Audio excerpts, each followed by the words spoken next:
smile. Mpaka umeambiwa wewe smart kuliko watu wote na bado umenuna jamani. Mwangalie hiyo kitu ya black iko kwa tisho, mwambie Mungu anakupenda sana. Mungu anakupenda sana. Mungu awabariki na awatendee mema. Amen. Naitwa Terry. Nimeokoka, Yesu ni Bwana. Amenilinda pamoja na familia yangu. Nasema ni Mwokozi. Haleluya. Amen. Nashukuru wote mliokuja katika nyumba ya Bwana. May God bless you. Amen. Najua ya kwamba si kawaida, hata kuna wengine wako huko, lakini nyinyi mlikubali mkakuja katika mlima wa Mungu, sio? Basi Mungu awabariki na akazidi kuwatendea mazuri. Nashukuru Mungu kwa ubali amenitoa na mahali penye amenifikisha na nimependeza. Nimeona hata kushukuru Moses, maana anafanya kazi nzuri. Amesema sasa hii kanisa ni kanisa international. Amen. So sasa ukiwa na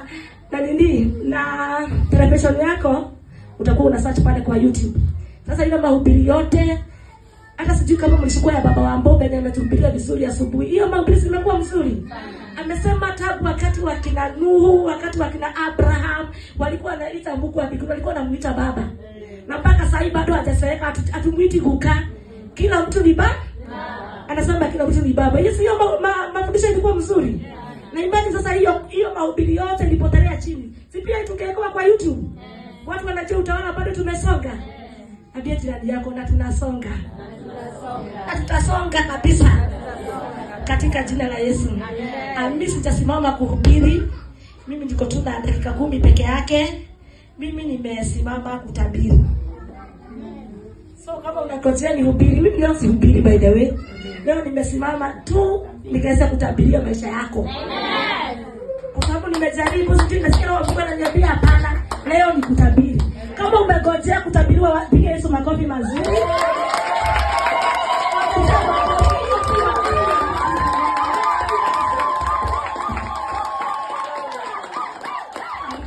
Sana, fungua Biblia yako katika kitabu cha Zaburi 118. Tunakimbia hapo Psalms 118. Soma tu mistari 2, alafu nitabirie maisha yako. Tugoshe watu waende nyumbani. Amen. Psalms 118. Sisi nani amefika hapo? Nisomee mstari wa 20 23 kwanza. Nani amefika hapo? 18 verse 23. Neno hili limetoka kwa Bwana. Neno ni ajabu machoni petu. Nasoma tena neno hili limetoka kwa Bwana. Nalo ni ajabu machoni petu. Umesikia? Tumeambiwa neno limetoka kwa mzazi wako. Tumeambiwa neno limetoka kwa nani? Kwa Bwana. Ati neno linasema neno hili limetoka kwa Bwana, nalo ni la ajabu machoni petu. So, nataka ugeukie jirani yako mwambie neno hili limetoka kwa Bwana. Neno hili limetoka kwa Bwana. Mwabutikisa kabisa mwambie limetoka kwa Bwana. Mwambie litatoka kwa mama yako. Mwambie litatoka kwa bwana yako. Mwambie litatoka kwa bibi yako. Mwambie neno hili limetoka kwa Bwana. Nalo ni neno gani? Verse 22. Mtumishi, isomee 22 tusikie neno limetoka kwa Bwana. Neno gani? Jiwe walilolikataa waasi limekuwa jiwe kuu la pembeni. Amen. Tupige Yesu makofi mazuri. Tukia tena mtumishi. Bwana msikie mtabiri. Tukia tena 22. Jiwe walilolikataa waasi limekuwa jiwe kuu la pembeni. Neno limetoka kwa Bwana linasema ya kwamba jiwe walilolikataa waasi limekuwa jiwe kuu la pembeni. So unasema ukijali yako mwambie habari yako jiwe. Mwambie habari yako jiwe. Yaani umwambie jiwe walilolikataa limekuwa kuu la pembeni. So sasa hiyo ndio unabii yako siku ya leo. Nimesema leo sihubiri sana. Lakini tumeambiwa ya kwamba neno hili limetoka kwa Mungu, nalo ni neno la ajabu machoni petu.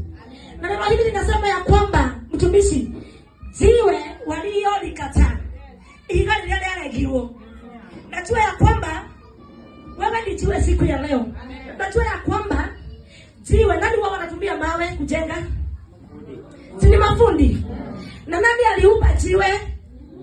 Si ni Mungu. Kwa hivyo mafundi wanatumiaga mawe kujenga. Na unaonaga fundi anaangalia jiwe, aseme ya kwamba jiwe hili siwezi nikalitumia ni pangu. Bwana Yesu asifiwe. Kwa analiweka kando. Amen. Anasema ya kwamba hili ni jiwe, lakini ni jiwe tu, haliwezi likatumika. Tunakujua ya kwamba ni jiwe, lakini fundi akiliangalia anasema ya kwamba jiwe hili haliwezi likatumika. Amen. Lakini tujue ya kwamba kuna Mungu aliyeumba hilo jiwe. Amen. Na Mungu mwenye aliumba jiwe ako na sababu ya jiwe. Bwana Yesu asifiwe. Mimi sijui wewe ni jiwe gani. Sijui uliwekwa wapi. Kwa sababu walikuangalia wakasema ya kwamba huyu siwezi nikajenga na yeye. Huyu nikimwangalia negote. Bwana Yesu asifiwe. Huyu nikimwangalia afai. Siwezi jenga na yeye doa. Siwezi fanya hivi na hivi na hivi. Hata huyu siwezi kupatia kazi. Kwa sababu nikimwangalia hata sura yake, hata akisheka anakaa kama anadia. Imagine mtu anakuangalia na kwa sababu anakudharau. Imagine unampatia smile. Lakini anasema wakati una smile unakaa kama ungalia. Shetani ashindwe. Lakini ndio Mungu anatuambia kwamba jiwe waliolikataa basi litakuwa kuu la pembeni. Ndio masako high five. Mwambie utakuwa mtu mkubwa sana. Unajua katika familia walipoangalia wakaona wewe ni jiwe, wakakuweka kando, wakasema ya kwamba hata tukiwa na harusi, hata tumweka mstari wa mbele, atatusaidia na nini na hana kitu. Wanasema wewe wacha ukaa kando. Hata ukienda kuongea wanasema nyamaza kama huwa ongea kwanza. Kwa sababu wamekuweka kando, wameona ya kwamba haufai. Lakini nataka niseme ya kwamba siku moja watakusalimia kwa heshima. Amen. Ninaona katika madhabahu haya kuna watu wamedharauliwa ya kutosha. Hata mume alipoangalia akasema ya kwamba huyu hawezi. Siwezi enda na yeye mahali. Akakuangalia akasema huyu mwanadada siwezi nikamuoa. Nikimwangalia mimi naona ya kwamba hatuwezi enda na yeye mahali. Lakini Mungu anasema ya kwamba siku ya leo anataka kuinua watu waliowekwa kando. Katika familia walikuweka kando, katika biashara walikuweka kando, katika vikundi walikuweka kando, kwa sababu wamekudharau na wamesema ya kwamba mimi siwezi jenga na huyu. Lakini maandiko yanatuambia ya kwamba jiwe hili lenye liliwekwa kando, lenye lilikataliwa na waasi, litakuwa kula pembeni. Amen. So sio wakati wa kujihurumia. Penye walikuweka ni watu walikuweka. Lakini kuna Mungu aliyekuumba. Anajua hata hesabu za nywele yako. Angalia jirani yako mwambie hata ukinidharau ninaenda mbali. Waliokudharau nataka kukuhakikishia kwamba siku moja watakusalimia na heshima. Sasa wanaendelea tu kudharau. Hawajui kuna tena Mungu amekuwekea nini. Maandiko yanasema ya kwamba waliokuwa mbele walirudi nyuma. Na wale walikuwa wa mwisho wataongoza. Bwana Yesu asifiwe. Piga jirani yako high five mwambie ni wakati wangu wa kuongoza. Mwambie sasa ni wakati wangu wa kushine. Yaani mmedharauliwa mpaka kama mkikuja kwa kanisa mtakati mmenuna. Kwa sababu uliambiwa ya kwamba miguu yako ni mbili ya left. Sasa mpaka unajaribu kuangalia hivi alafu ni gani gani. Kwa sababu mtu akikudharau anaweza kufanyia chochote. Anaweza fanya lolote kwako. Lakini nashukuru Mungu kwa sababu ya mtumishi wa Mungu mmoja alikuwa anaitwa Daudi. Sasa unajua story ya Daudi? Daudi alikuwa anafanya kazi gani kwa sababu sisi tunasoma Biblia? Alikuwa anafanya nini? Analisha kondoo za baba yake. Na Daudi alikuwa na mabladas. Mabladas sasa walikuwa wanafanya kazi gani? Walikuwa wanajeshi, si ndio? Lakini Daudi ndio alikuwa kabusha. Na Daudi ndio alikuwa kamedharauliwa sana, si ndio? Sasa wakati hao wanaenda kufanya kazi huko, wakati wanaenda sasa kuanza kubishana na Goliath, nao kalikuwa kule kukinyesha kananyeshewa kule. Kalikuwa kila saa kananuka kondoo. Kwa sababu hata wakati wa kuoga kalikuwa kanapata kweli. Na nashukuru Mungu kwa sababu ya mtumishi wake mmoja alikuwa anaitwa Samuel. Wakati Mungu alikataa Saul, alimwambia ya kwamba Saul nimemkataa. Enda katika nyumba ya Yese. Sasa huko ndio nimepata mfalme. Na wakati huyo mzee alipatwa pale, aliambiwa ya kwamba leta watoto wako, kwa sababu hapa kwako kumepatikana mfalme. Mungu akiwa juu mbinguni ameona ya kwamba mfalme atatoka katika boma hili. Sasa yeye aliangalia vijana wake wenye walikuwa wakubwa na nguvu, walikuwa na pesa, akawaita. Akasema ya kwamba huyu sasa anaweza kuwa mfalme. Tumeona venye amejaza. Umeona amejaza kabisa. Anaweza kuwa mfalme pia. Wakaletwa kina Shama, kuja baba wangu. Wakaletwa. Nani mwingine akona kio? Kuja Pastor James. Wakaitwa. Yes. Jesse, akapewa kwamba watoto wako wako wapi? Mahali hapa siku ya leo Mungu ameona mfalme atatoka katika boma yako. Sasa naona mtumishi wa Mungu amesimama hapo. Maandiko yalikuwa yanasema ya kwamba sasa kwa kosa ni wakati wa kuchaguliwa kwa mfalme. Akaanza kwa yule mkubwa. Akienda kumwagilia mafuta inakataa kutoka. Anaambiwa kwamba wewe nenda hapo kuchaguliwa. Mwingine anakuja akiwa anajaza. Akienda kumwagilia mafuta inakataa kutoka, na bora enda Mungu atakuchagua. Mwingine anakuja mweupe mplano mzuri wa ajabu, akona pesa, akienda kumwagiliwa inakataa kutoka. Yaani mpaka mtumishi wa Mungu akaona ya kwamba ni kama amekosea. Lakini nataka nikwambia kwamba Mungu wetu hadanganyaki. Kama alisema atakubariki, hata kama miaka imeenda, ngojea baraka ya Mungu. Sara wa Abraham alikaa miaka mingi, na alikuwa ameambiwa kwamba atabarikiwa na mtoto mwenye atakuja kurithi mali ya Abraham. Lakini wakakaa miaka nenda miaka rudi, mpaka akafika mahali wakaona sasa ni kama haiwezekani. Lakini dakika ya mwisho neno la Mungu lilitimia. Nimekuja kusema ya kwamba kama kuna jambo lenye lilitoka katika kinywa cha Mungu na likanenwa juu ya maisha yako, hata kama miaka imeenda, bado litatimia katika jina la Yesu. Nataka niseme ya kwamba Isaac alipatikana hakupatikana. So habia jirani yako, hata muda ukienda, ngojea baraka yako katika jina la Yesu. Unaona sasa tumeshakanishwa na shetani. Umeenda kwa mchungaji anakuambia kwamba Mungu anasema ya kwamba unaenda kufungua biashara kubwa sana. Wewe kaa katika laini ya Mungu. Unakaa miezi kama 3 unaona hata hakuna dalili. Unasema ya kwamba huyo pasta alikuwa anitabiria akiwa amekula ugali. Hapo si Mungu alimwambia. Unaenda kwa manyu tena. Naye anaenda anakuambia sijui nini. Unakaa hapo unawekewa mikono, unawekewa miguu. Unakaa unaona ile niliambiwa bado halijatimia. Unataka wewe unaenda kwa kanyari. Anaenda nakwambia kwanza utoe diligence. Unakaa unaona hakuna shida kile. Lakini kama Mungu alisema ya kwamba utabarikiwa. So ni vizuri kugoja kwa Mungu. Utazunguka makanisa mangapi kweli? Ukitafuta muujiza. Mungu anataka kukuletea muujiza, anapata kwa Catholic. Sasa anakuja tena uko independent. Yaani hata ujulikani, unakaa kuchanganyikiwa. Bwana Yesu asifiwe. Kwani unacheka kwani ni wewe? Bwana Yesu asifiwe. Sasa ni wakati mzuri wa kumgoja Bwana.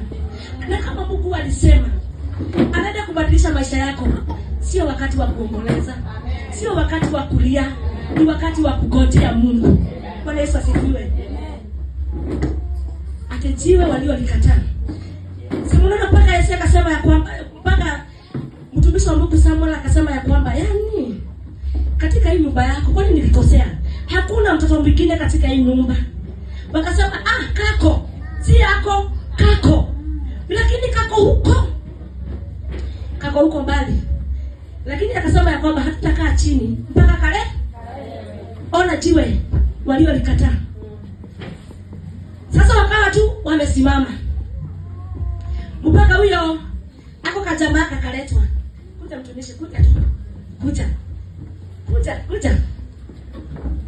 Sasa ona.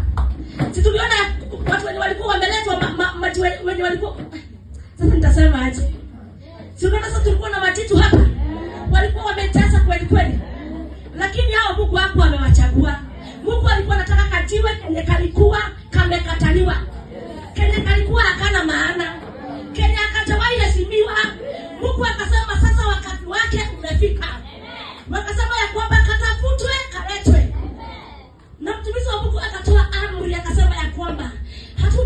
chini mpaka ale. Sasa nataka uone kama mtu kaje kameletwa hakana kilo mingi, hakana pesa, hakana chochote, lakini Mungu anasema ya kwamba huyo ndio mfalme mwenye anasema sasa huyo ndio ataongoza wana wa Israeli. Bwana Yesu asifiwe. Akapiga magoti, akamwagiliwa mafuta, si ndio? Sasa akajaribu. Anasema katika Israeli kumepatikana mfalme. Akajaribu hata hakung'ang'ana kidogo tu hivyo, na mafuta ikatiririka katika kichwa chake. Si unaona? Nataka uone huyu jamaa kila saa alikuwa anafanya kazi ya hatari, kwa sababu katika kule malishoni kulikuwa na nyoka, kulikuwa na simba, kulikuwa na wanyama waharibifu. Lakini kwa sababu Mungu alikuwa anajua siku moja atakuja kuheshimisha Daudi, bado alikuwa anamlinda. Bwana Yesu asifiwe. Daudi alikuja kuongoza, hakuongoza. Aliongoza, hakuongoza. Alikuwa na heshima kweli. Lakini sasa dakika ya mwisho, si alikuja akakuwa mfalme wa Israeli. Ndio nimekuja kukwambia ya kwamba jiwe walikuwa mtumishi. Jiwe waliolikataa waashi litakuwa jiwe kula pembeni. Na nataka kuhakikishia kanisa, nasikia roho wa Mungu akinisisi niseme hiki. Sasa ni wakati wa kumngojea Bwana. Sasa si unaona sasa wakati wa Mungu ulifika. Jiwe waliokuwa wamelikataa, na Mungu akasema ya kwamba ni kweli wamekukataa, lakini wewe kuanzia leo, wewe ndio nimechagua, wewe ndio nitafanya kazi na wewe. Waliokudharau siku moja wakusalimia kwa heshima. Mama Joakim waliokudharau siku moja wakusalimia kwa heshima. Sasa nataka urudishe macho nyuma. Angalia kwenu katika baba yenu. Ulikataliwa wakafanya aje juu ya maisha yako? Wakafanya uchawi. Kuna watu walinunua madhabahu ya uchawi ili ukataliwe.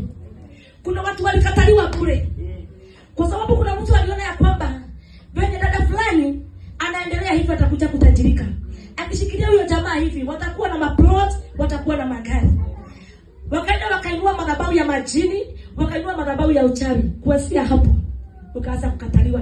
Mume mwenye alikuwa anakuita sweetheart, anakuita lollipop, akaanza kusema huna akili. Alikuwa anasema hata akikuangalia naona wewe ni akili tupu. Ikafika mahali ya tena anaanza kusema hauna akili. Lakini langu ni kwamba ama Mungu amenituma hapa niseme ya kwamba jiwe waliolikataa waashi. Mimi sijui umekataliwa wapi, lakini Mungu anakusukua, anakuweka mahali pa juu, ataanza kufanya kazi na wewe. Hata kanisani unaweza kuwa umekataliwa, lakini wanaweza kuwa wamekukataa, lakini Mungu atakuja kufanya kazi washangae. Atafanya kazi na wewe washangae. Unasimama hapa hata ukisema Bwana asifiwe hasemi amen. Kwa sababu unasema sasa huyu atasema nini? Yaani hata ukisimama unakuanga papa amejua yeye utasema. Huyu hata akisimama hakuna chenye atasema. Lakini Mungu anasema ya kwamba jiwe waliolikataa litakuwa jiwe kula pembeni. Mungu atafanya kazi ndani ya kanisa. Wanaweza kuwa wameangalia kaka kanisa wanaona ya kwamba kanisa haifai. Wanaona washirika wale wako huko ni ovyo, hawana pesa, hawana nini. Lakini nataka kuhakikishia ya kwamba Mungu anaenda kufanya kazi katika haya madhabahu. Tunaenda kununua uwanja katika jina la Yesu. Wacha nirudie hapo tena. Hata watu wanasema, sasa kina Dan. Kwani utabidi mtu wako vizuri?